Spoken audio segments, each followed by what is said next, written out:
The smartest man in Europe blamed the victims. His brain made him. In 793, a Viking raid destroyed Lindisfarne. Alcuin of York, the most influential scholar in Europe, responded with cognitive dissonance.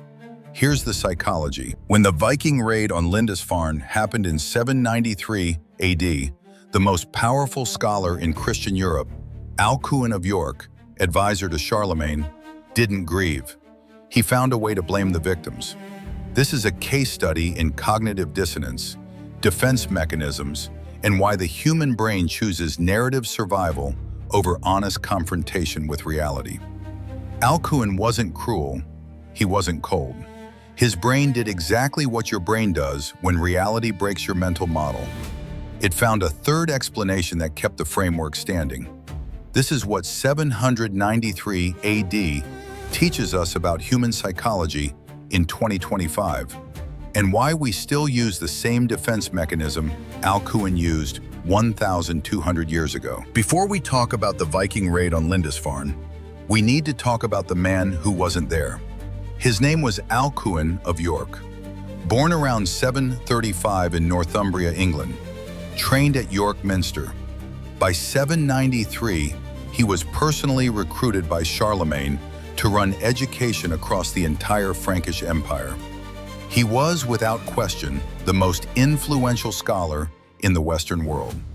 And when Lindisfarne burned, he did something that reveals more about human psychology than almost any event in medieval history. He didn't see the ships. He heard about them weeks later, and his reaction told us more about the human mind than any eyewitness ever could. June 8th, 793 AD. The Viking raid on Lindisfarne, a small island off the northeast coast of England, became the event that shocked all of Christian Europe. The monastery there wasn't just a building. It was the home of the Lindisfarne Gospels, the relics of St. Cuthbert, over a century of scholarship, faith, and pilgrimage, destroyed in a single morning. Monks killed, monks dragged off as slaves, the most sacred site in Britain, gone. News traveled slowly in 793. By the time it reached Charlemagne's court in Francia, weeks had passed. And when Alcuin of York received the news, hundreds of miles away, unable to act, unable to fight, his first move was not what you'd expect. He picked up a quill, and he wrote letters explaining why God had allowed it to happen. Not letters of raw grief, not letters demanding justice, letters of theological justification.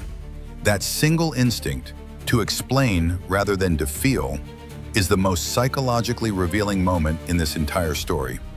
It looks like faith, it looks like devotion, but it's actually one of the most well-documented patterns in human psychology, and it has a name. The standard reading of Alcuin's letters is this: a deeply religious man processed tragedy through his faith.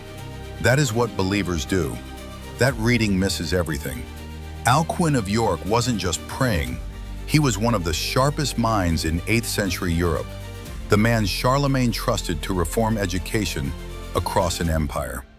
When he wrote those letters, he wasn't reaching for comfort. He was performing a very specific psychological operation. He was rebuilding a worldview that had just been shattered. And the mechanism he used, your brain uses it too, probably today. Here is what Alcuin held as absolute truth before June 8th, 793. God protects sacred places. Lindisfarne was the most sacred place in Britain, home to the relics of St. Cuthbert, birthplace of the Lindisfarne Gospels, founded by saints. If any place on earth had divine protection, it was this one. And then it was destroyed by pagans before breakfast. This is textbook cognitive dissonance, the psychological state that happens when reality directly contradicts a belief deep enough to be part of your identity. The brain cannot hold two contradictory truths at once. God protects the holy, and the holy was not protected. Something has to give. When reality contradicts a belief deep enough to be part of your identity, the brain doesn't update the belief. It searches for a third explanation that keeps both intact. For Alcuin, what gave was not his faith in God. it was his trust in the monks themselves. Alcuin was trapped between two truths that could not coexist. Option 1. Accept that God did not protect Lindisfarne. Theologically catastrophic. It would unravel the entire foundation of his faith and delegitimize every institution he'd spent his life constructing. Option 2. Conclude the monks had brought this upon themselves. Painful, cruel even. These were his spiritual brothers, but psychologically, it was the only exit that left the worldview intact. If the monks had secretly sinned, then God had not failed. God had acted. The system still worked. The universe still made sense. Neither option felt right, but only one of them allowed Alcuin to keep functioning the next morning. In his letter to Bishop Higbald, the man who had just watched his monastery burn and his brothers die, Alcuin of York wrote these words: "Consider carefully, brothers, and examine diligently, lest perchance this unaccustomed and unheard of evil was merited by some unaccustomed evil practice." Alcuin of York, letter to Bishop Higbald, 793 AD, historically verified. He was telling a grieving man, "Perhaps you deserve this." Alcuin, brilliant, deeply moral, genuinely empathetic Alcuin, almost certainly felt the cruelty of those words, but he wrote them anyway, because the alternative was to sit with a broken universe, and the human brain will do almost anything to avoid that. This is the thing almost no one says about Alcuin's letters. The blame he directed outward was a defense mechanism directed inward. He was not attacking Higbald. He was shielding himself from a truth too destabilizing to absorb. If Lindisfarne fell because of sin, someone else's sin, a manageable, correctable sin, then the world still had order. Alcuin could still wake up tomorrow, tutor Charlemagne's children, write his treatises, build his legacy. The framework held. But if Lindisfarne fell simply because Vikings had better ships and the island had no walls, then none of the things Alcuin had devoted his life to actually protected anyone from anything. And that thought was genuinely unbearable.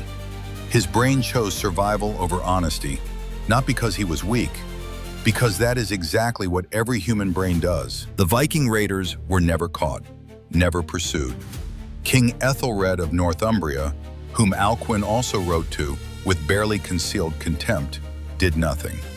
The Lindisfarne raid stood as an open wound in Christian Europe. No resolution, no justice.